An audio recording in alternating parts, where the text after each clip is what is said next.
Namaste and welcome to class, and thank you so much for sitting with us with your undivided attention.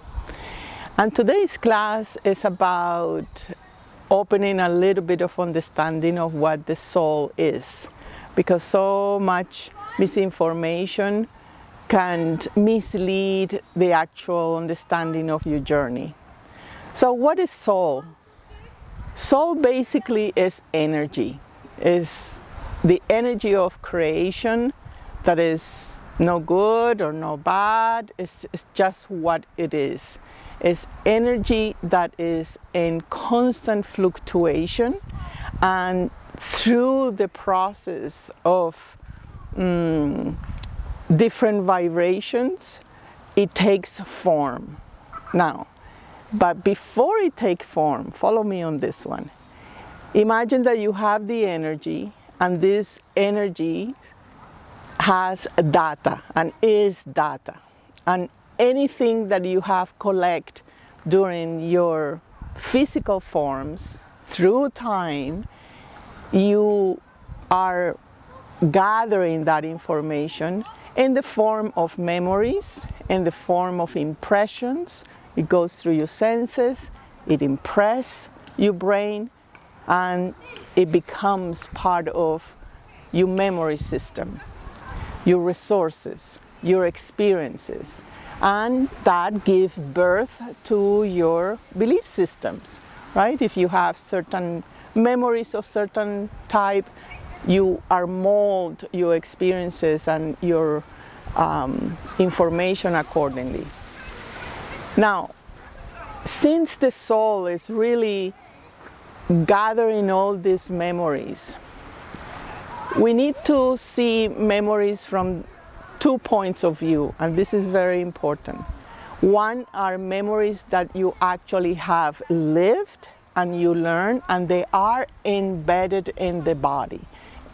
The body being a different kind of frequency or vibration, more denser, but is in the body. So it could be pleasant, it could be unpleasant, and you also have the memories that you have through perception. So let's say I can see poverty or violence or something very unpleasant, and this become part of my memory, but it's not necessarily deep rooted in my cells, in my body. It's just simply I have learned that this is violence and I will avoid that, and how I can learn through the experience of others. This is important because, you know, many races, they learn through our experiences. And they are, if we don't own our own experiences, either in the flesh or in how you have perceived different things, you are not honoring the resources of your soul. The second thing is, the soul, if you can imagine that it's just like a energy or a particle of the whole, meaning that at the level of the memory, it also have embedded everything that is in creation. Absolutely everything holographically, the soul mirrors that back, and it have availability to any information in creation. We don't use that because we are trapped into the ego sense or the mind or our belief system, but really there is an incredible availability of information, not only through the experience but also what is new. So that's why that sometimes the fear of change is totally irrelevant.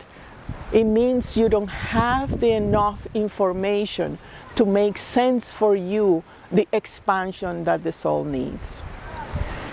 Now, the third thing I want to mention is that the soul joy is to explore. We are explorers. And in the moment we decide not to explore, the soul don't have the availability of that information, either through the expansive self, or it comes that deep-rooted memories, tensions, the leading force of your life. So soul really is the traveler, is the explorer of the spirit. It's the one that broadcasts the information to the spirit, and it says, this is possible, this is your nature, this can be done. And the spirit rejoices in that information, and it gives more feedback to the soul, and the soul incarnates it in the body. So the body is the one that moves the soul and supplies through the senses the information. It seals it through the action. The soul is the traveler, the one that it wants to explore, it wants to put in motion all the memories and resources.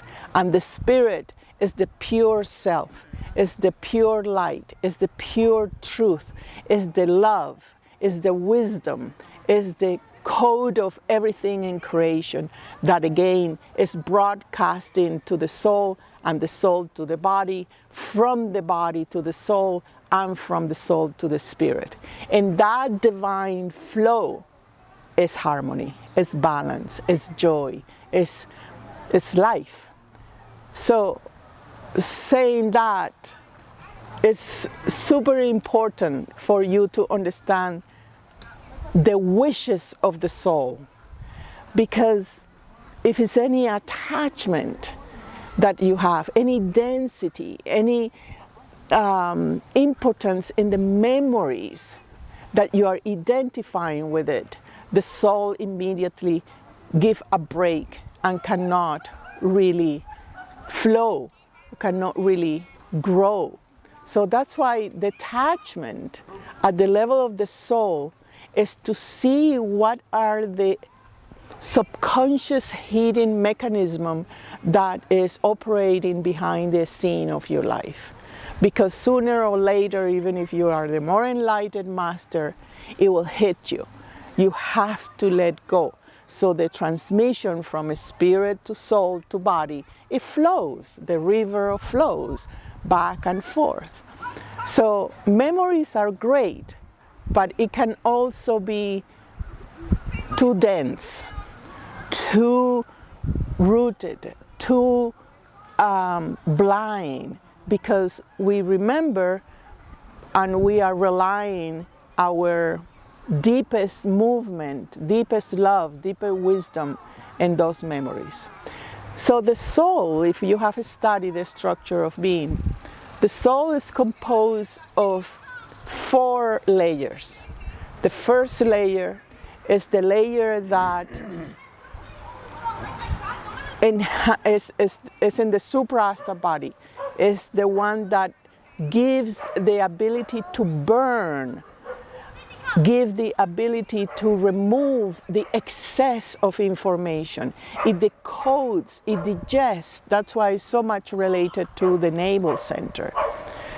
When you're not taking that responsibility, when you are not allowing the soul to burn all these memories, what it happens is that you are assessing only your 3rd chakra, and it's about your will, your authority, your command, what is it you want.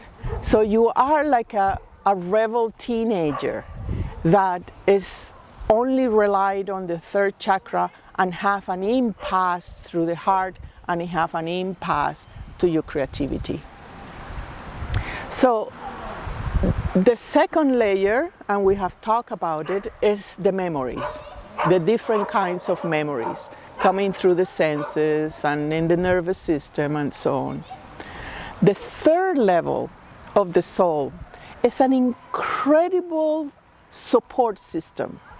It's the guides, it's the librarians, it's the angels, it's the super angels, it's all the beings, the devas, that support the synchronicity for that soul to be in the right place, in the right moment, with the people that it needs in order to learn more and to expand. That support system is less and less available right now. Not because the angels don't want to be with us, but because the memories and the irresponsibility of humanity have increased. So there is less availability to the light, to the sense of guidance, to the sense of support. And we feel unsupported. We feel that we are not really being led to the light. So we are just like in the forest that we don't know exactly what is the path. But that doesn't mean that you don't have the guidance or that you don't have the support. It's simply that you think it's not available.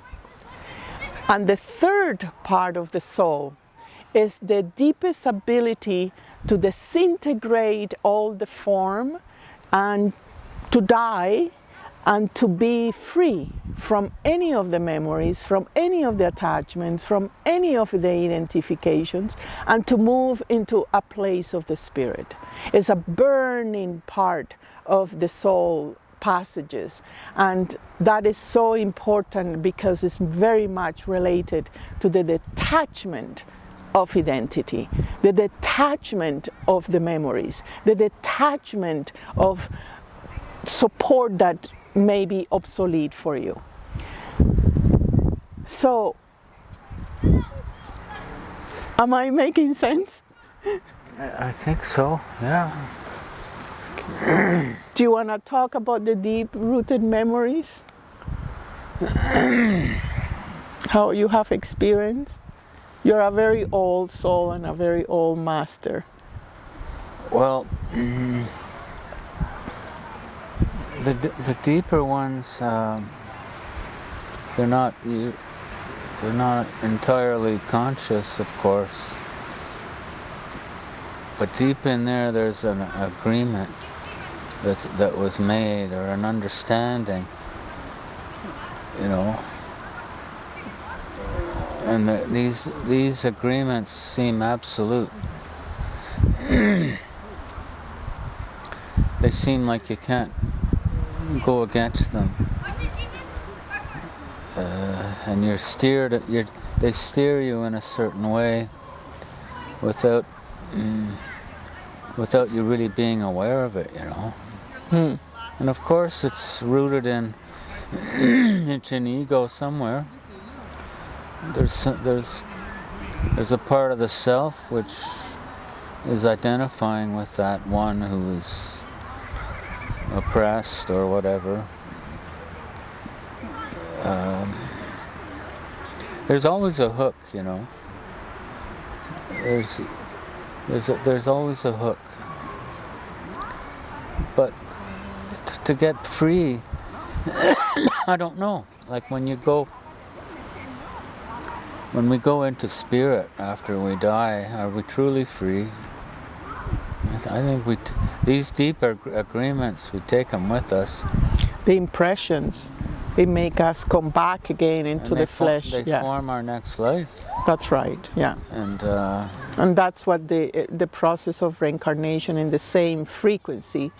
If we are not able to identify those agreements and that weight of the impressions that the soul carry, it would just simply make matter more and more denser, more and more unavailable of the information of the memory and the sense of guidance, and you feel alone. You just feel like. And they really rule our life. We think we're free. We think we can do what we want, but really, if they have a hold over us, we really have no freedom. That is really one of the passages of the Seeker, and it's the purification of the impressions.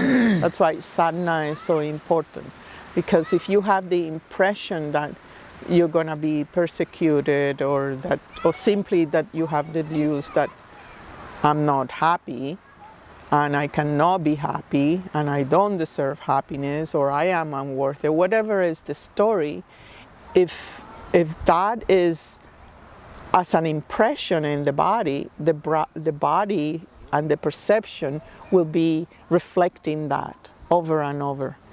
All right. Yeah, well, yeah, and that goes beyond death. Absolutely. You know, when we shed our body, we're taking all that stuff with us, and we can continue to live. We're thinking we're still alive in a hologram, you know, living the same thing, and we're not even in a body. Yeah. That's how powerful it is. And you make a point on it, because you only can liberate these impressions when you are in the body. That's why the body is our absolute treasure, because once you are out of the body, you don't have the actions, you don't have the hands, you don't have the feet, you don't have the word. You are just pure energy. You are just the soul witnessing itself and probably regretting, oh, I was in the body and I missed the opportunity. So any action that you do here consciously purified your memories. That it comes down to that simplicity, that any action I do that is lucid and aware, not engage in that subconscious impulses, if you bring that into the light, it's gone. Because at the end, it's a matter of choice. It's not a matter of work on so how I get out of these impressions and so on. Once you are aware, it means are in the light. And once in the light, it's flow, it's life, it's love. The pure witnessing is enough for purifying that. Now, when it's rooted in the body, you have to work with the body. You have to use the cell, the navel center, to burn that. That's why the Manipura chakra is so, can take two ways. Either you are in your own stubbornness of fighting against the authority and be like, this is me, or you are the soft, this is me. You don't need to defend your, this is me. Remember, the Manipura chakra is about what you want and the sense of I am. It's your personal will. And that will can be rigid, depending on your impressions, or simply give you the security to show up, to expand, to express, and to make that flow from spirit, soul, and body one current. So I think you have been fed, and I thank you so much for sitting with us, and I'll see you in our next class.